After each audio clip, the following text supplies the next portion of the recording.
Hi everyone, कैसे हैं आप सभी। स्वागत है आप सभी का लव कुश एग्जाम वॉरियर्स में। आज हम लोग जो है द्विघात समीकरण का एक्सरसाइज 4.2 में क्वेश्चन नंबर 3 से लेकर 6 तक की सभी क्वेश्चन को सॉल्व करेंगे। तो चलिए देखते हैं क्वेश्चन नंबर 3। देखिए क्वेश्चन नंबर 3 कह रहा है कि ऐसी दो संख्याएं ज्ञात कीजिए। मतलब हमें ऐसी संख्या ज्ञात करनी है जिनका योग 27 हो और गुणनफल 182 हो। तो सबसे पहले हम लोग इसकी दो संख्याओं को मान लेते हैं। तो चलिए देखते हैं, इसको सॉल्व करते हैं। हाल यहाँ पे लिखेंगे, यहाँ पे मानेंगे कि माना दो संख्याएं, माना दोनों संख्याएं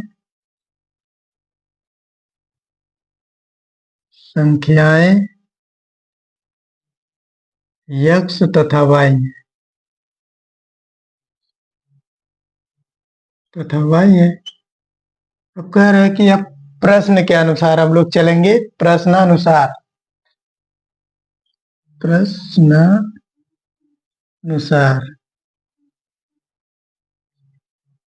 अब हम लोग प्रश्न के अनुसार चलेंगे। प्रश्न में कह रहा है कि जिनका योग 27 हो, इनका योग 27 हो दोनों संख्याओं का, तो x प्लस वाई बराबर 27। अब इसको हम लोग y को पक्षांतर कर देंगे x को, तो हो जाएगा 27। इधर ही x का प्लस है तो इधर आ जाएगा माइनस। ये हो जाएगा हमारा। अब दूसरा कह रहा है कि उनका गुणनफल 182 हो। अब इसको हम लोग लिख लेते हैं कि उनका गुणनफल, उनका मतलब संख्याओं का गुणनफल,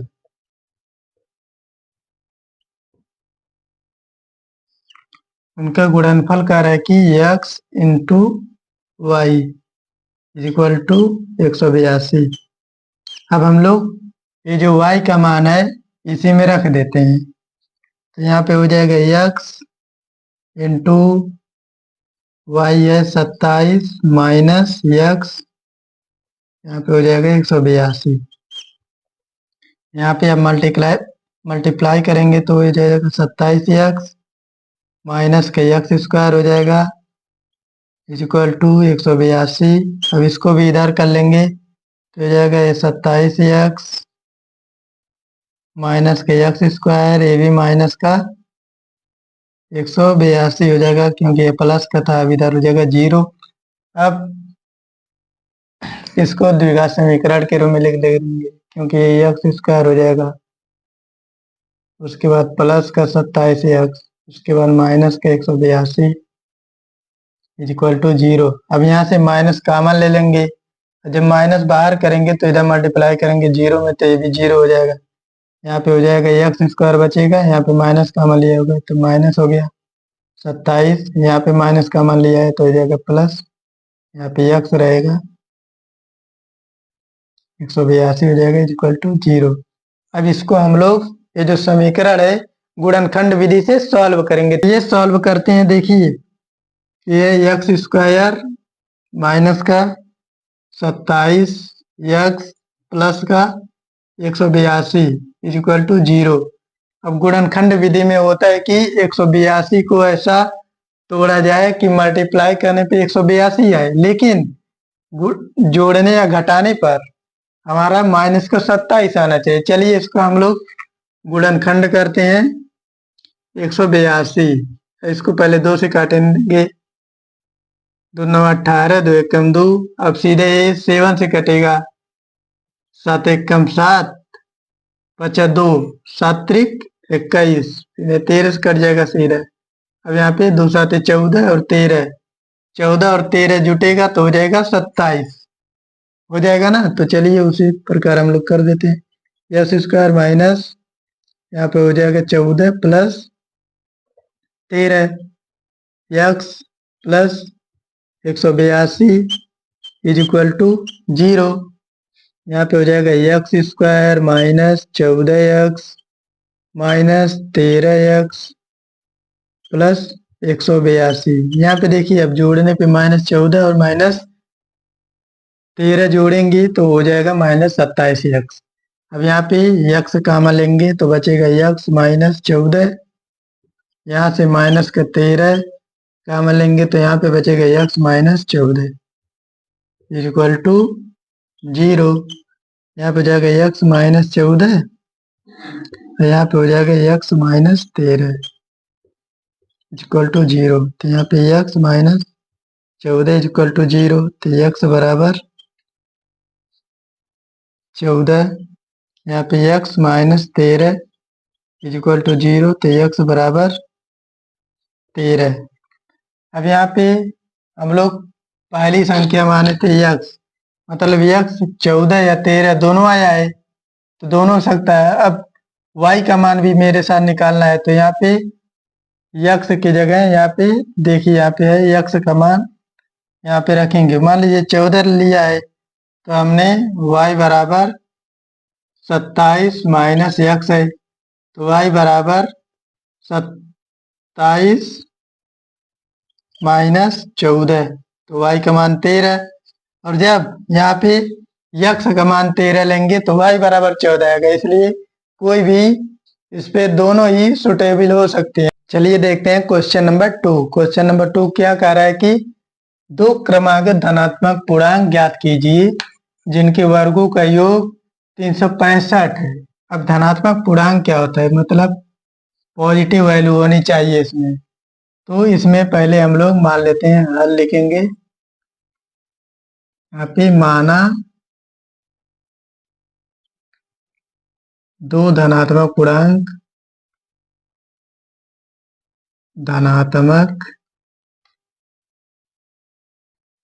पूर्णांक x तथा x प्लस 1 है। अब प्रश्नानुसार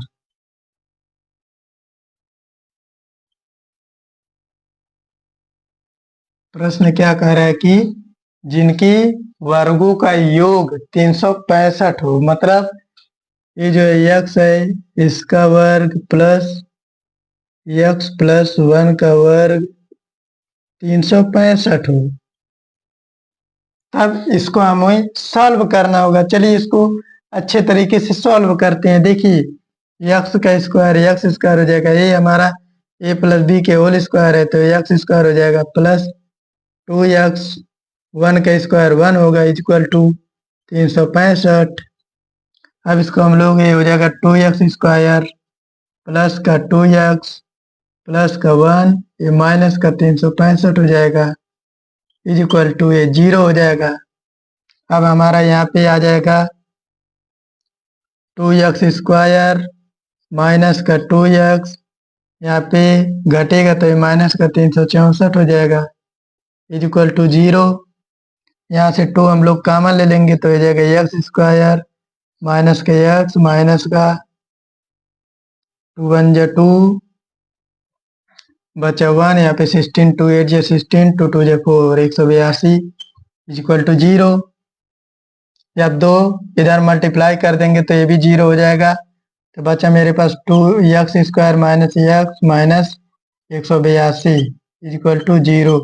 अब इसको हम लोग गुणनखंड विधि से सॉल्व करते हैं। चलिए देखते हैं, यह है 182। अब इसको हम लोग 2 9 18 2 एकम 2, इन्हें कटेगा 7 से, 7 1 जा 7 7 3 जा 21, वही अंक आया। फिर अब यहाँ पे हम लोग क्या करेंगे, घटाना पड़ेगा, क्योंकि हमें यहाँ पे 1 लाना है। 14 में से 13 घटाएंगे तो 1 आ जाएगा। x स्क्वायर माइनस के 14 minus 13 x minus 182 is equal to 0। यहाँ पे x स्क्वायर माइनस का 14x प्लस का 13x माइनस के 182 इज इक्वल टू 0। अब यहाँ पे x कॉमन लेंगे तो बचेगा हमारे पास x माइनस 14 हो जाएगा, और यहाँ पे प्लस का 13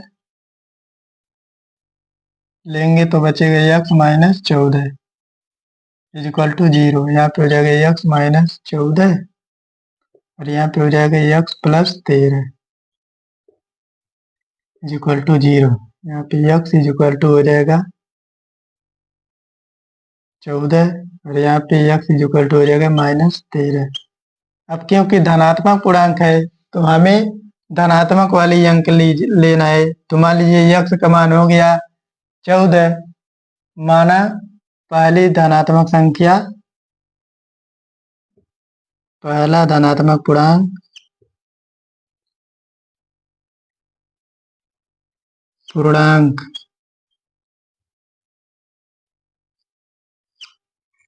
पहला धनात्मक पूर्णांक है हमारे पास कितना दिया, x था तो 14 है। तो दूसरा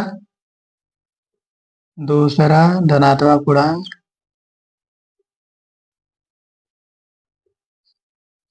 पूर्णांक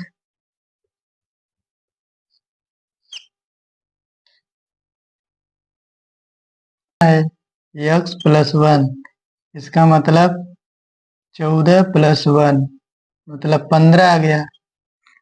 देखते हैं क्वेश्चन नंबर 5। क्वेश्चन नंबर 5 कह रहा है कि एक त्रिभुज है, मान लीजिए त्रिभुज है,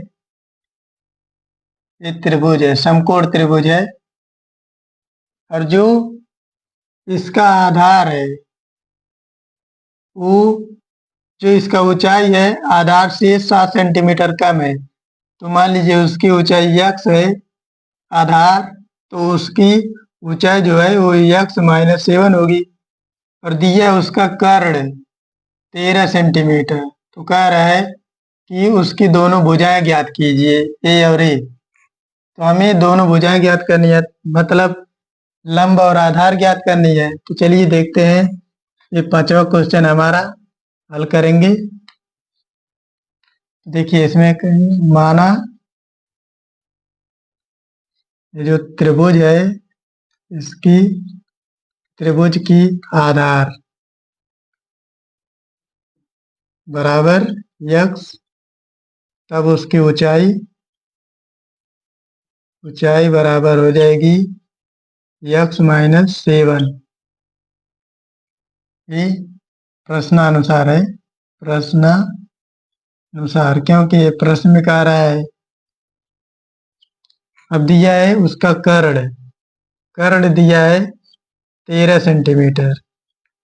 अब हम लोग जानते हैं कि जब समकोण त्रिभुज होता है तो उसमें पाइथागोरस का प्रमेय लगता है 90 डिग्री के एंगल पे। तो उसका हम लोग इस्तेमाल करेंगे। देखिए पाइथागोरस का प्रमेय कहता क्या है, पाइथागोरस प्रमेय से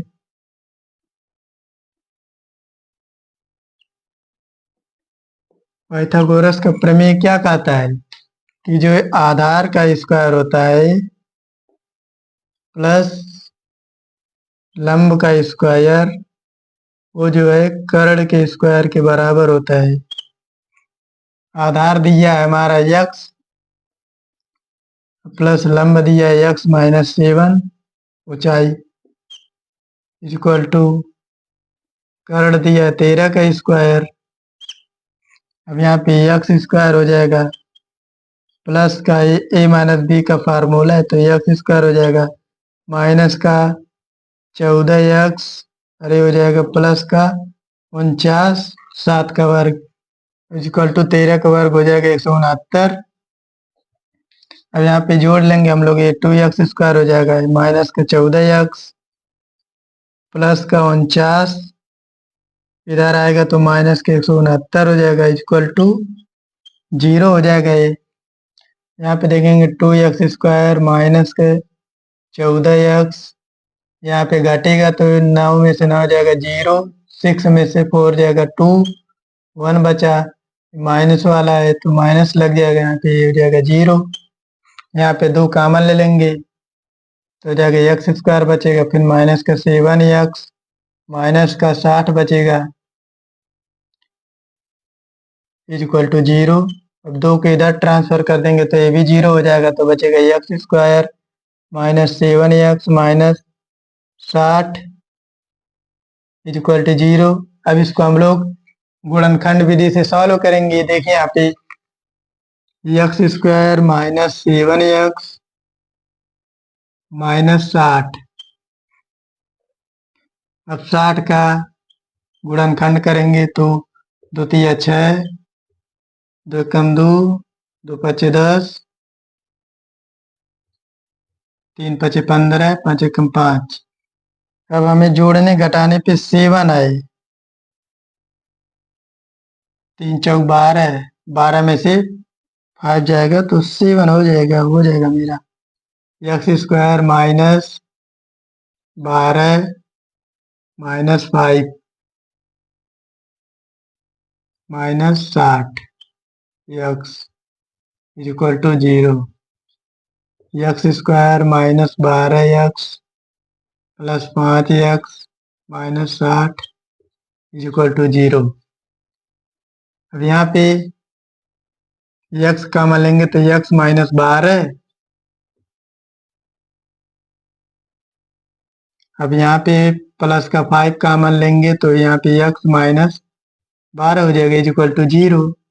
x माइनस 12 कोष्टक में x plus 5 equal to 0। x is equal to 12 आ गया और x is equal to minus का 5। तो ये जो है ऊंचाई और हाइट हमेशा प्लस में ही होती है, तो x बराबर 12 आ गया। ये है उसकी आधार बराबर 12 सेंटीमीटर। अब ऊंचाई बराबर x माइनस 7, तो 12 माइनस 7 बचा 5 सेंटीमीटर।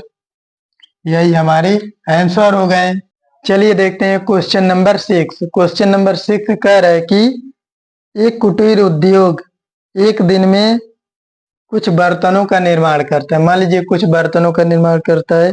एक विशेष दिन यह देखा गया कि प्रत्येक नग की निर्माण लागत उस दिन निर्माण किए गए बर्तनों की संख्या से 2 गुने से 3 अधिक है। चलिए इसको हम लोग सॉल्व करते हैं।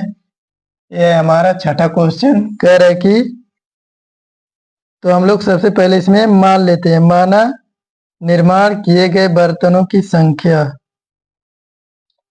मतलब बर्तनों की संख्या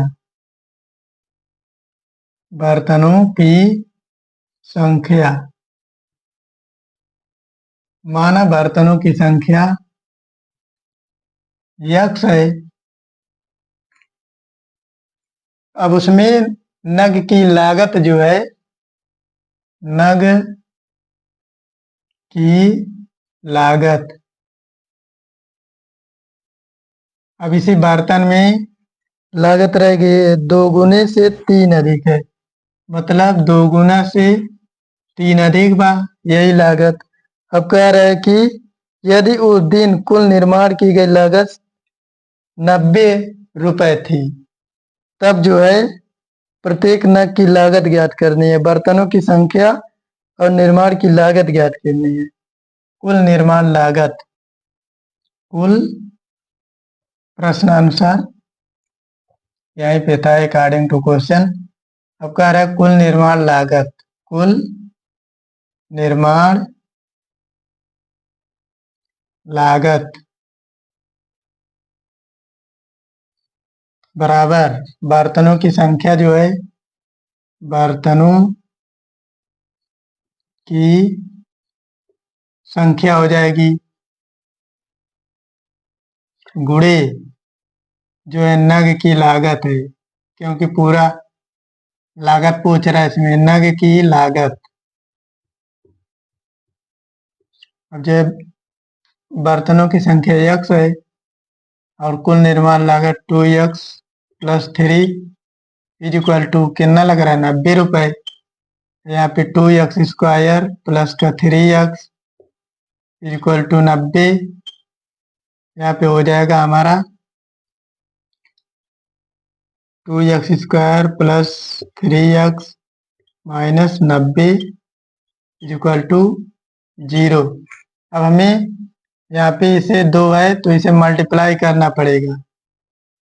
चलिए कर देते हैं 180। अब 180 को ऐसे हमें काटना है कि जोड़ने या घटाने पे 3 है और गुणा करने पे 180 है।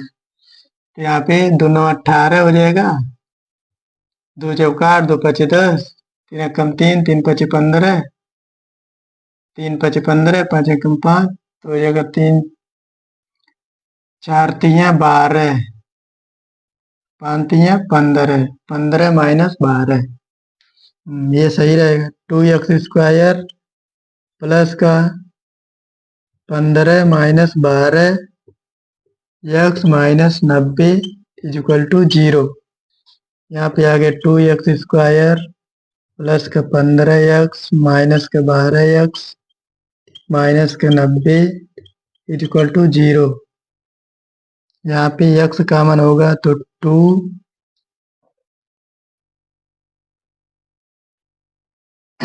x प्लस 15 बचेगा। यहाँ पे माइनस के 12 कॉमन हुई,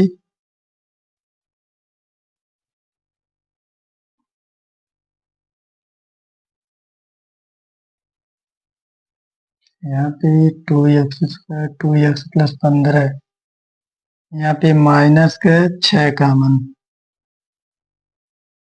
यहाँ पे 6 कॉमन होगा तो यहाँ पे बचेगा 2x प्लस 15 इजिकल टू 0। अब यहाँ पे 2x प्लस 15, यहाँ पे x माइनस 6, यहाँ पे हो जाएगा 2x प्लस 15 इजिकल टू 0। तो x बराबर हो जाएगा -15/2, यहाँ पे x बराबर 6। तो यहाँ पे x मतलब बर्तनों की जो है संख्या वो 6 है, तो उसकी नग की लागत, नग की लागत है 2 × 6 प्लस 3 हो जाएगी 18 प्लस 3 21, 12, 2x है ना, 12 3 15 हो जाएगा। सॉरी गलत हो गया है, यहाँ पे 15 आ गया हमारा, यही है 6 और 5 आंसर हो जाएगी।